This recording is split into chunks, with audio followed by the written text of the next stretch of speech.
ఆదికాండము 44 అధ్యాయము. యోసేపు ఆ మనుషుల గోనెలు పట్టినంత ఆహార పదార్థములతో వాటిని నింపి ఎవరి రూకలు వారి గోనెమూతిలో పెట్టుమనియు, కనిష్ఠుని గోనెమూతిలో తన వెండి గిన్నెను, అతని ధాన్యపు రూకలను పెట్టుమనియు తన గృహ నిర్వాహకునికి ఆజ్ఞాపింపగా, యోసేపు చెప్పిన మాట చొప్పున అతడు చేసెను. తెల్లవారినప్పుడు ఆ మనుష్యులు తమ గాడిదలతో కూడా పంపివేయబడిరి. వారు ఆ పట్టణము నుండి బయల్దేరి ఎంతో దూరము వెళ్ళకమునుపు యోసేపు తన గృహ నిర్వాహకుని చూచి, నీవు లేచి ఆ మనుష్యుల వెంటబడి వెళ్ళి వారిని కలిసికొని, మీరు మేలుకు కీడు చెయ్యనేలా? దేనితో నా ప్రభువు పానము చెయ్యునో, దేనివలన అతడు శకునములు చూచునో అది ఇదే కదా? మీరు దీని చేయుట వలన కాని పని చేసితిరి అని వారితో చెప్పుమనెను. అతడు వారిని కలిసికొని ఆ మాటలు వారితో చెప్పినప్పుడు వారు, మా ప్రభు ఇట్లు మాటలాడనేలా? ఇట్టి పని చేయుట నీ దాసులకు దూరమవునుగాక. ఇదిగో, మా గోనెల మూతులలో మాకు దొరికిన రూకలను కనాను దేశంలో నుండి తిరిగి తీసుకుని వచ్చితిమి. నీ ప్రభు ఇంటిలో నుండి మేము వెండినైనను బంగారమునైనను ఎట్లు దొంగిలుదుము? నీ దాసులలో ఎవరి యొద్ద అది దొరుకునోవాడు చచ్చునుగాక. మరియు మేము మా ప్రభువునకు దాసులముగా నుందుము అని అతనితో అనిరి. అందుకతడు, మంచిది, మీరు చెప్పినట్టే కానీయుడి. ఎవరి యొద్ద అది దొరుకునో అతడే నాకు దాసుడగును. అయితే మీరు నిర్దోషులగుదురు అని చెప్పెను. అప్పుడు వారు త్వరపడి ప్రతివాడు తన గోనెను క్రిందికి దించి దానిని విప్పెను.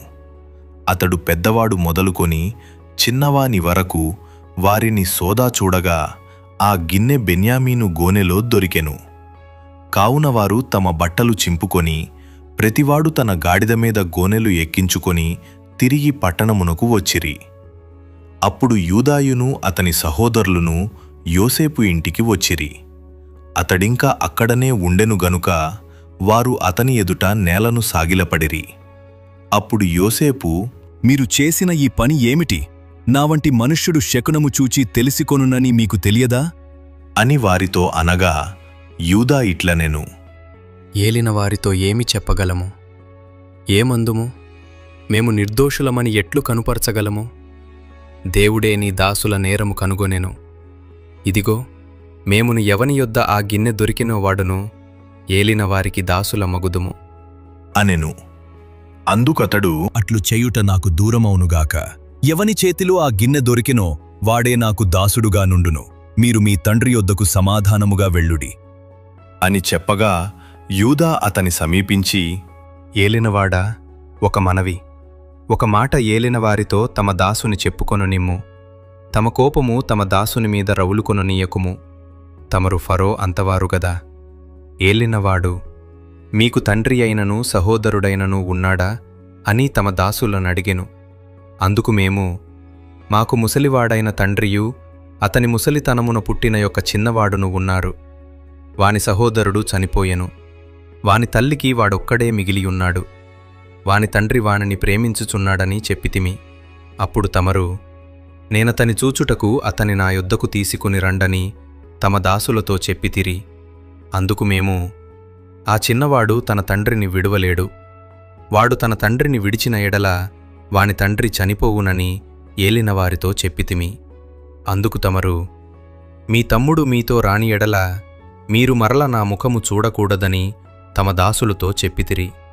కాబట్టి నా తండ్రి అయిన తమ దాసుని యొద్దకు మేము వెళ్ళి ఏలినవారి మాటలను అతనికి తెలియచేసితిమి. మా తండ్రి, మీరు తిరిగి వెళ్ళి మన కొరకు కొంచెము ఆహారము కొనుక్కుని రండని చెప్పినప్పుడు మేము, అక్కడికి వెళ్ళలేము. మా తమ్ముడు మాతో కూడా ఉండిన ఎడల వెళ్ళుదుము. మా తమ్ముడు మాతోనుంటేనే గాని ఆ మనుష్యుని ముఖము చూడలేమని చెప్పితిమి. అందుకు తమ దాసుడైన నా తండ్రి, నా భార్య నాకిద్దరిని కనెనని మీరెరుగుదురు. వారిలో ఒకడు నా యొద్ద నుండి వెళ్ళిపోయెను. అతడు నిశ్చయముగా దుష్టమృగముల చేత చీల్చబడెననుకొంటిని. అప్పటి నుండి అతడు నాకు కనబడలేదు. మీరు నా ఎదుట నుండి ఇతని తీసుకునిపోయిన తరువాత ఇతనికి హాని సంభవించిన ఎడల నెరసిన వెండ్రుకలు గల నన్ను మృతుల లోకములోనికి దుఃఖముతో దిగిపోవునట్లు చేయుదురని మాతో చెప్పెను. కావున తమ దాసుడైన నా తండ్రి యొద్దకు నేను వెళ్ళినప్పుడు ఈ చిన్నవాడు మా యొద్ద లేని ఎడల అతని ప్రాణము ఇతని ప్రాణముతో పెనవేసుకునియున్నది గనుక ఈ చిన్నవాడు మా యొద్ద లేకపోవుట అతడు చూడగానే చనిపోవును. అట్లు తమ దాసులమైన మేము నెరసిన వెండ్రుకలు గల తమ దాసుడైన మా తండ్రిని మృతుల లోకములోనికి దుఃఖముతో దిగిపోవునట్లు చేయుదుము.